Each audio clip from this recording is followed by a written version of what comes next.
Olá, estudante! Seja bem-vindo à nossa aula de literatura. Na aula de hoje, nós vamos tratar de um tema bem conhecido, seu, com certeza. Nós vamos falar de contos de fada. E aí você deve estar se pensando, puxa, de novo, eu sempre escuto muita história de conto de fada, eu leio na escola, eu já ouvi muito em casa também. Só que agora a gente vai trazer uma versão um pouquinho diferente para você. É, isso mesmo. Porque os nossos contos clássicos que estão lá, os contos de fada, também são base para a criação de novas histórias. E é isso que torna tudo muito mais interessante. A gente poder ver várias histórias de maneiras diferentes e pensar um pouco sobre elas. Então, na história de hoje, né, vamos ver Branca de Neve. Mas é uma história contada de uma maneira diferente. Para pensar nessa história de uma maneira diferente, eu trouxe este livro, o livro de Não Era Uma Vez. Mas era uma vez sim, porque nós estamos falando de contos clássicos, aqueles que começam geralmente com essa expressão, era uma vez. Esse daqui não era uma vez, para dizer que vai ser de uma maneira diferente, mas que ainda vamos ter essas histórias como base. São várias as histórias que compõem este livro, né, de diferentes lugares do mundo. Cada autor deu a sua maneira, a sua versão para uma dessas histórias mais clássicas. Nós temos muitas delas e todas são bem interessantes, mas eu selecionei para que a gente conheça hoje a história da Branca de Neve. Mas é uma história contada ao contrário. Branca de Neve ao contrário. E aí eu te pergunto, será que a história vai começar pelo fim, essa? Então, em vez de começar com Era uma Vez, vai começar com Felizes para Sempre? Pode ser, né? Seria uma história ao contrário. Mas também pode ser que tenha outros elementos que estão trocados. Para isso, quero que você pense um pouquinho em outras produções que são feitas especialmente para o cinema, baseadas nos contos clássicos. Quando a gente pensa que já tá chato, que já ouviu muito falar desse tipo de conto, a gente pensa que também outras linguagens, como a do cinema que eu estou citando agora, servem para usam, né, essa base dos contos clássicos para poder fazer novas produções.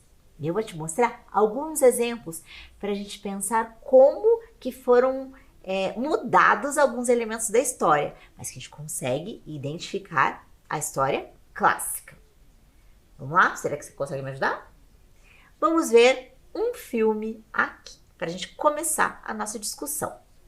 Veja, eu tenho aqui Branca de Neve e o Caçador. Eu já tenho um elemento diferente. Posso pensar que tem um protagonismo, ou seja, está puxando ali para um papel principal o caçador, né? E que ele não está nesse papel principal quando a gente está no Branca de Neve e os Sete Anões. O destaque está, para além da Branca de Neve, para os Sete Anões. Neste caso, nós temos o caçador. E isso também acontece, você pode ver aqui na capa aqui no pôster, né, que a gente tem do filme. Então também está ali o destaque, nem aparecem os anões. Você está vendo, né? Não aparecem os anões. E olha como está vestida a Branca de Neve. Ela parece aquela princesinha? Não tanto, mas a gente vai também ver outros elementos que nos ajudam a remeter à Branca de Neve, como por exemplo, a manga do vestido dela. Olha que interessante, a gente consegue perceber que é parecido com o do vestido da Branca de Neve, né? Mas aqui ela tem uma outra postura, uma outra atitude, inclusive, se a gente olhar para a expressão no rosto. A Rainha Má é sempre a Rainha Má. Veja que interessante, ela continua com aquele mesmo semblante. Lembra muito a rainha do conto clássico, que depois eu vou te mostrar para a gente poder fazer uma comparação mais próxima. E o caçador que ganhou este destaque. Agora, os anões nem apareceram, pelo menos aqui, não foram anunciados. E o caçador está ali também, destaque, né? No mesmo papel que a Branca de Neve, estão mais ou menos na mesma perspectiva. A rainha que está um pouco atrás, mas ela está mais acima também para mostrar o empoderamento dela, né? E a gente já imagina que também esta rainha continua sendo má e que está em oposição a Branca de Neve. É o que a gente tem, né? E como eu falei, o destaque para o Caçador, na mudança do título.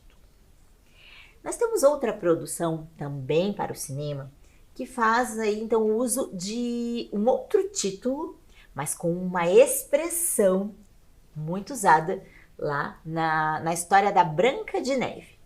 E somente ao ler o título, a gente já consegue fazer essa relação. Vamos ver se consegue fazer também, se consegue perceber que nós temos aqui Espelho, Espelho Meu. Então, este é o nome dado para este filme, Espelho, Espelho Meu. Ok, então já lembramos da história da Branca de Neve, né? Quem que sempre vai perguntar para o espelho? Espelho, espelho meu. É a rainha quem faz essa pergunta, mas a gente lembra muito bem da Branca de Neve. E o que a gente pode perceber aqui é que nós temos uma Branca de Neve novamente clássica, ela é a princesinha. A gente pode ver a própria postura dela completamente diferente da postura da outra Branca de Neve que a gente acabou de ver, né? E aí temos a Rainha Má. Essa continua sempre com a expressão de mais malvada, né? Que tem aqui uma intenção diferente neste olhar, que a gente consegue ver aqui bem claramente. Não está como a outra naquela postura, mas está muito próximo. E tem aqui a maçã, que também é um elemento presente na história da Branca de Neve. Então conseguimos ver isso. Aqui a gente tem os anões. Vocês viram ali? Todos eles ali atrás, bonitinhos, com a pose, tudo certinho, né? Estão aqui, aparecem de novo.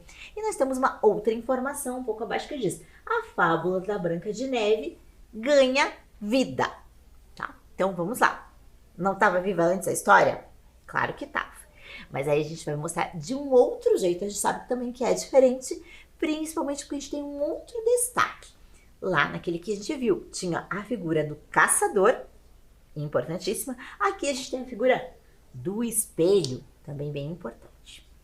Então vamos ver, comparando a história que a gente conhece, aquela clássica, e essas duas novas que eu te apresentei agora. Vamos ver como é que estão as rainhas más. Olha lá como é que elas se apresentam, as rainhas más. Agora a gente pode ver a rainha má da história, da versão que a gente conhece, né, a mais clássica, aqui no caso do filme, da animação da Disney. E olha a postura desta rainha, como ela ainda coloca o pescoço, que está muito próximo da história aqui da rainha da Branca de Neve e o Caçador. E não está tão distante assim da rainha de Espelho, Espelho Meu. Então a gente consegue ver essa semelhança, a gente consegue perceber que elas estão todas ali numa postura próxima, né? Enquanto que a rainha do desenho tem uma caixa, a rainha do filme da Branca de Neve e o Caçador, ela segura um punhal, mas também numa postura muito semelhante, enquanto que a outra não, ela já é uma mais vaidosa, parece mais vaidosa ainda, né? Tem esse destaque, certo? Em oposição às rainhas más, a gente tem as princesas. Vamos ver como é que estão as Brancas de Neve aqui. Ó, a gente tem as 3 versões também. Então, a gente tem a Branca de Neve clássica, como eu já destaquei para você da outra vez. A manga, né, que é muito parecida com a manga do uniforme, né, de guerra, da própria armadura desta outra Branca de Neve. E na de Espelho, Espelho Meu, ela tem novamente esse ar mais doce. A gente percebe uma pequena diferença, então, para essa Branca de Neve, que está ali com o Caçador, que é essa mais guerreira, que vai à luta, tem uma expressão diferente no rosto, em oposição à doçura, né? E que a gente consegue ver nas outras, né? Que elas são bem mais delicadas até, né? Enquanto que aquela, ela tem mais atitude, né? Agora, o espelho está presente nas 3 versões, mas eles são representados de formas diversas também. Vamos ver aqui como é que aparece. Então, o espelho da rainha de Espelho, Espelho Meu, é normal, é um espelho comum, como a gente está acostumado a ver, muito parecido com o do desenho, que aqui está representado dessa forma porque aparece um rosto, umas formas, né, mais semelhantes a formas humanas que conversam com a rainha, no caso do desenho, tá? Então a rainha faz uma invocação, lá lembrando, né, escravo do espelho mágico, assim que ela chama nessa versão que a gente conhece mais clássica, e ele vem e conversa, e ela pergunta: espelho, espelho meu, você já sabe o quê? Depois a gente conversa mais sobre isso. Na versão do filme que a gente tem de espelho, espelho meu, também, enquanto que nessa da Branca de Neve e o Caçador, olha que diferente que é essa versão do espelho. Parece uma pessoa vestindo com um tecido aqui dourado, alguma coisa assim, né? Então, parece mais vivo, alguém mais próximo, né? Uma versão completamente diferente de espelho. Bacana a gente poder fazer essas comparações, né? Agora, a maçã tem sempre a mesma função em todas as histórias. Então, a gente tem a Branca de Neve mordendo a maçã aqui. Na versão de Espelho, Espelho Meu, também recebendo da bruxa, né? Aqui é a rainha transvestida de bruxa, oferecendo a maçã, e aqui na do caçador, com a maçã caída porque já tinha sido envenenada, a maçã está mordida, já demonstra que já aconteceu. Então a gente sabe que os elementos básicos são mantidos. Com isso, a gente consegue perceber que quando há essa inspiração em histórias clássicas, né, quando se tem essa ideia de fazer um reconto, uma adaptação, uma nova versão, alguns elementos têm que ser mantidos. Até agora, a gente viu que as rainhas estão todas ali. Tem que ter a rainha. Tem que ter a Branca de Neve, em todos os casos. Tem que ter o espelho, também, que é uma parte muito clássica. Tem que ter a maçã. A gente viu que o caçador pode não aparecer em alguma. A gente viu que até os anões podem não aparecer assim tão fortes. Mas esses elementos são os mais importantes. E eu vou te convidar para tentar reconhecer esses elementos na história que a gente vai ler hoje, né? Nessa versão. A gente vai conhecer Branca de Neve ao contrário, que é recontada aqui pelo Miguel Ângelo Tenório. E ele traz, olha que bacana, aqui na ilustração, que é da Mariana Massarani, ela traz essas maçãs todas aqui, né? E a gente consegue já ver um elemento. Nós conseguimos ver também que tem na própria mesa, tem uma maçã, tem uma faca ali, tem um vidrinho que parece ser de veneno. E será que a gente está conseguindo remeter ao que vai acontecer na história? A gente já sabe de alguns elementos que estarão ali presentes. Esta versão vem lá do México, então, com o nosso autor, né? O Miguel Ângelo Tenório. Ele nasceu na cidade do México em 1954. Ele é escritor, é dramaturgo e também contador de histórias para crianças, jovens e adultos. Bom, a verdade é que contar história é para todo mundo, né? Todo mundo adora ouvir história. E nós vamos ouvir hoje esta história da Branca de Neve ao contrário.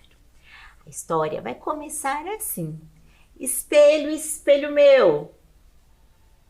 E aí, você sabe como completar essa frase?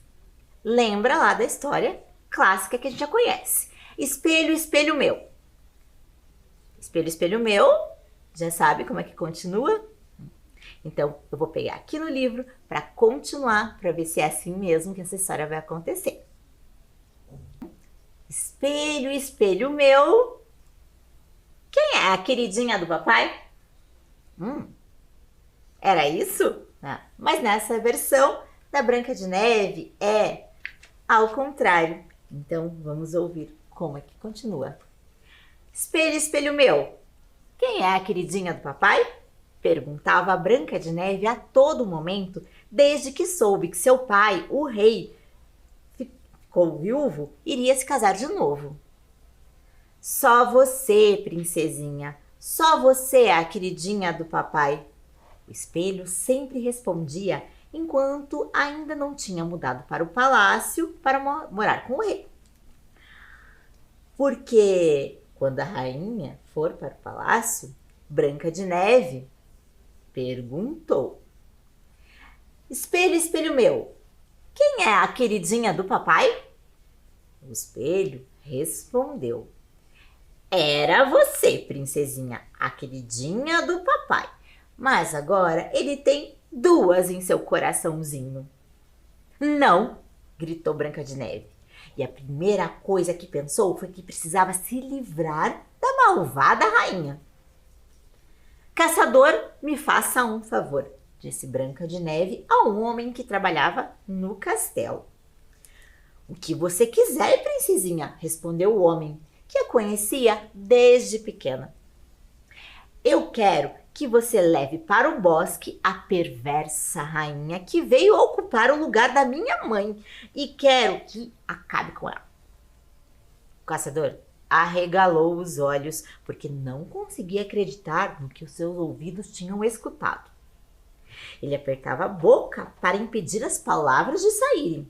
Seu nariz ofegava rapidamente, tentando acalmar todo o seu corpo, que tremeu ao perceber que a princesinha não estava brincando. Não queria contrariá-la, mas também não estava disposto a obedecê-la. No entanto, não tinha como chegar para o rei e dizer: sabe o que é, majestade? Sua filha me pediu isso. E agora? O que poderia acontecer? Vamos ver. Ele tem opções. Poderia acontecer de o rei achar que ele estava louco. Podia ser. O rei iria se irritar com ele por estar disposto a obedecer Branca de Neve. Ou ainda, o rei o acusaria de ficar levantando falso testemunho sobre Branca de Neve. Bom, eu já continuo a contar a história. Primeiro, eu quero saber o que você acha. Então, pensa um pouquinho que eu já te conto o resto da história.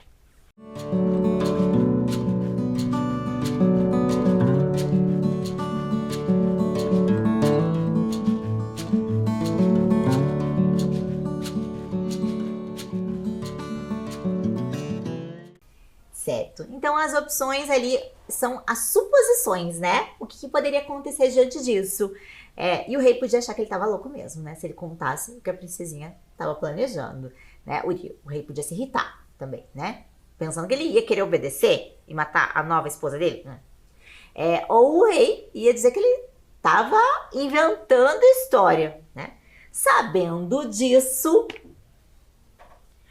ele pensou, né? O rei o acusaria disso lá. O que ele poderia fazer? E o que ele podia fazer, gente? O que será? Diante dessas possibilidades, né? Ele já queria se safar disso. Não sei o que você pensou que poderia acontecer. Mas vamos pensar o que ele poderia fazer. Então, ele tinha aqui 2 planos em mente. Vamos ver quais são os planos. Olha lá. Plano A. Esquecer o pedido, com a esperança de que com o tempo Branca de Neve acalmasse sua raiva ou esquecesse o assunto. Este era o plano A. Ou ainda o plano B. Encontrar uma maneira de safar-se definitivamente da situação. Então, agora, o que você acha que vai acontecer nessa sequência? Vamos lá. Tinha aquelas 3 possibilidades, você tentou imaginar na sua cabeça, mas antes qualquer uma delas acontecesse, o caçador foi mais espertinho e já pensou em 2 planos. Então, ele tinha o plano A e o plano B para seguir. Qual plano você seguiria? E qual você acha que o caçador vai seguir? Um tempinho só para pensar nisso, a gente já continua.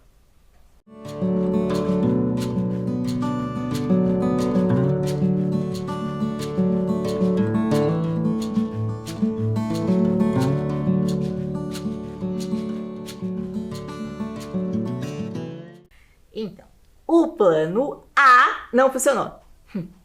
Os dias passavam e Branca de Neve ficava cada vez mais insistente. Vai, caçador, por favor. Se você fizer isso, eu lhe dou uma boa recompensa. Branca de Neve tinha guardado todos os presentes de valor que seu pai lhe dava cada vez que ia viajar. E como ele viajava muito e se sentia muito culpado por ver tão pouco Branca de Neve, acabava sempre lhe dando muito dinheiro, muitas terras e muitos animais. Então, o caçador teve que recorrer ao plano B. E as circunstâncias foram se acomodando de tal maneira que acabaram ficando propícias para a execução deste plano. Acontece que a rainha, que também tinha seu espelhinho, perguntava: espelho da minha alma, espelho do meu coração, por acaso eu tenho algum amor por Branca de Neve? Por mais que a senhora diga, rainha querida, rainha do meu coração, por Branca de Neve, a senhora não tem um pingo de amor.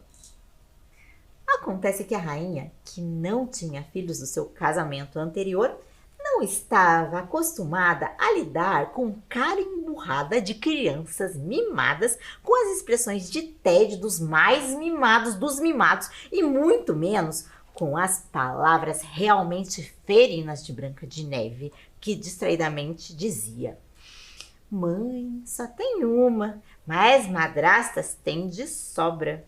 Não sei porque meu pai quer você, como tantas outras mais bonitas. Minha mãe é que sabia cuidar da casa, você não sabe nem cozinhar. As frequentes viagens do rei se transformaram em dias de tortura para a rainha, para quem estava cada vez mais difícil ficar sozinha no castelo com Branca de Neve. Por isso, um dia, durante uma das viagens do rei, a rainha resolveu que iria passar uns dias no bosque, na casinha que o rei havia construído para os fins de semana. Nesse momento, o caçador percebeu a oportunidade de colocar em prática o plano B. Eu acompanho a rainha, disse o caçador a Branca de Neve, enquanto piscava um olho. Muito bem, disse a princesa. Se você trouxer o fígado e o coração da rainha, eu lhe darei sua recompensa. O fígado e o coração? Perguntou o caçador, aterrorizado. Respondeu Branca de Neve com um olhar perverso, porque já planejava organizar um churrasco para os empregados com as entranhas da rainha. E ela ria por dentro. Que todos comam a rainha. O caçador olhou com horror a expressão de bruxa que Branca de Neve exibia e não se arriscou a perguntar mais nada.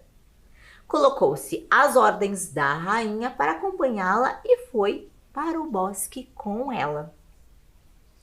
Ao chegar no coração do bosque, encontraram a casa de veraneio e a rainha deu ao caçador algumas moedas, pedindo-lhe que a deixasse sozinha. Nesse momento, duas ideias passaram pela cabeça do caçador. E vamos ver quais eram essas duas ideias que passaram pela cabeça do caçador. Veja aqui comigo agora. Primeira ideia: matar a rainha ali mesmo, imediatamente. No fundo, não sentia absolutamente nada por ela. Branca de Neve se acalmaria e ele pegaria sua recompensa e iria para bem longe dali, viver uma nova vida com sua família. Era uma boa, né? E a segunda opção: não fazer nada com a rainha, porque, afinal, que culpa tinha ela do ódio e rancor de Branca de Neve? E, além disso, a rainha nunca havia sido má com ele. E ele não era nenhum desalmado. Até aquela altura de sua vida, tinha sido uma boa pessoa. Por que iria estragar tudo agora? E agora, o que pensar a respeito? Diante dessas duas opções, o que ele pensou? O que você acha que ele pensou?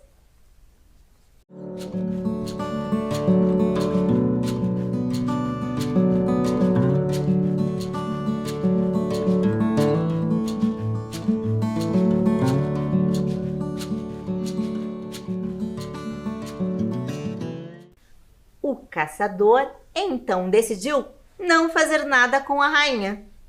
Começou a se afastar da casa de veraneio. Mas de repente ele se lembrou do olhar de bruxa de Branca de Neve. O que aconteceria com ele se chegasse de mãos vazias? Conseguir as vísceras não seria difícil. Poderia matar um coelho, tirar o fígado, o coração, sei lá, os rins, até os miolos. Mas o que aconteceria se Branca de Neve quisesse ter certeza e resolvesse vir ao bosque para a casa de veraneio? O que aconteceria se chegasse e descobrisse que a madrasta ainda estava viva? Na melhor das hipóteses, Branca de Neve ficaria furiosa e outro caçador viria vingar-se do caçador que a havia enganado. Então o caçador decidiu esperar escurecer para disfarçar-se de uma espécie de ogro e assaltar a casa da rainha. Ela ficaria assustada e fugiria até se perder no bosque. Passaria muitos dias perdida, tempo suficiente para que o caçador voltasse até Branca de Neve, entregasse as vísceras, pegasse a recompensa e fosse para longe, bem longe do reino. Mas o plano do caçador fracassou, porque a rainha desmaiou. E então o caçador não teve outra opção a não ser colocar a rainha em um saco e carregá-la para atravessar o bosque no meio da noite e chegar ao amanhecer na aldeia onde viviam os 7 anões. Enquanto o caçador observava de longe os anões se preparando para ir trabalhar, a rainha voltou a si e gritou lá dentro do saco onde estava. E o caçador não teve escolha, a não ser dar umas boas pancadas até que a rainha desmaiasse novamente. Perdão, senhora, pelo que eu estou fazendo, disse o caçador em voz baixa. Mas tenho certeza de que, se eu tentar explicar, a senhora não vai entender. Os anões que trabalhavam como mineiros em um povoado vizinho estavam de saída quando o caçador, que os conhecia de algum tempo atrás, surgiu diante deles e contou toda a história, que deixou os anões totalmente boquiabertos. E o que você quer que a gente faça? Perguntou o mais velho dos anões. Quero que vocês cuidem dela tempo suficiente para eu pegar minha recompensa. Eu daria a vocês metade do que receber e vocês ficarão com o crédito de terem salvado a rainha dos perigos do bosque. Os anões fizeram uma reunião. A rainha começou a despertar dentro do saco e, de novo, o caçador não podia fazer nada a não ser dar umas cacetadas até que ela desmaiasse mais uma vez.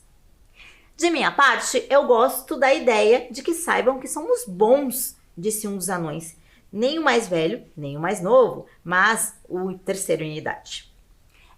Para mim também, disse o quinto anão, que tinha uma barba muito longa que lhe cobria os tornozelos. As pessoas pensam que somos maus porque não nos conhecem.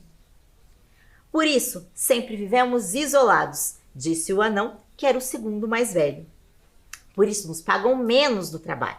Somos diferentes e por isso nos tratam mal. E então, perguntou o mais velho, aceitamos o que o senhor caçador está propondo? Os anões fizeram uma votação. Decidiram por unanimidade que sim. Inclusive o sétimo, aquele que era o mais diferente de todos e parecia que entendia menos e não falava, nada. Ele também levantou a mão para dar seu voto afirmativo. Então, o caçador foi ao bosque. Caçou um coelho, tirou as vísceras, foi até a Branca de Neve e entregou-as, pediu sua recompensa e desapareceu do palácio naquele mesmo dia. Os anões, por sua vez, decidiram dar à rainha algumas ervas para mantê-la dormindo e não ter que recorrer aos métodos violentos do caçador. Depois, a colocaram em um caixão de cristal para atravessar todo o bosque e levá-la até o palácio para contar a história da mulher que fugia apavorada, perseguida por um ogro que eles tinham conseguido salvar.